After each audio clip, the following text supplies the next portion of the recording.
सबसे बड़ा कर्तव्य परोपकार बात उस समय की है जब हमारे देश में मुगलों का साम्राज्य था। राजस्थान के प्रसिद्ध शहर जयपुर में एक व्यक्ति रहता था।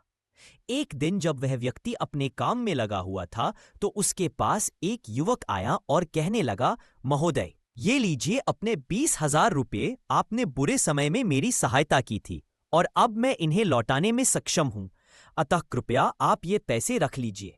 मैं आपका बहुत ही कृतज्ञ हूं।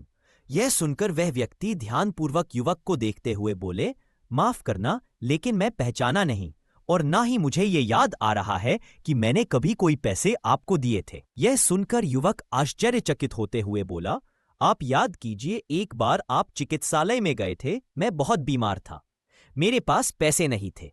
डॉक्टर ने तुरंत 20,000 रुपये जमा करने के लिए कहा था। मैं बहुत हताश परेशान था, क्योंकि अगर समय रहते पैसे जमा न होते तो मेरा जीवित रहना संभव नहीं था। उस समय आपने ही पैसे जमा करके मेरे प्राणों की रक्षा की थी। आप कहते हैं कि मुझे तो याद ही नहीं है। यह सुनकर व्यक्ति अपने बीते दिनों के बारे में सोचने लगा और थोड़ी ही देर में उसे याद भी आ गया कि ऐसी घटना हुई थी और मैंने रुपए दिए थे। लेकिन कुछ देर सोचने के बाद वह बोला, मित्र, हाँ, मुझे याद आ गया कि मैंने रुपए दिए थे, परंतु यह तो मनुष्य का स्वाभाविक धर्म कर्तव्य है कि वह मुसीबत में पड़े हुए प्राणी की सहायता करे। अतः अब आप इन पैसों को अपने पास ही रखें। हाँ, इतना जरूर करें कि अगर आपको भी कोई जरूरतमंद व्यक्ति मिले तो ये रुपए आप उसको दे दें, और अगर आपके पास भी ऐसी स्थिति उत्पन्न हो जाए तो आप भी उस व्यक्ति को यही कहें कि वो भी आगे इसी प्रकार किसी जरूरतमंद की सहायता करे। बस यही हमारा कर्तव्य है, धर्म है। यह सुनकर वह युवक उनसे अत्यंत प्रभावित हुआ और हकीकत में ही एक दिन उसे एक जरूरतमंद व्यक्ति मिला और उसने उन रुपयों में 20,000 रुपये और मिलाकर उस व्यक्ति की मदद की और उसे भी वही सलाह दी जो उस व्यक्ति ने उसे दी थी।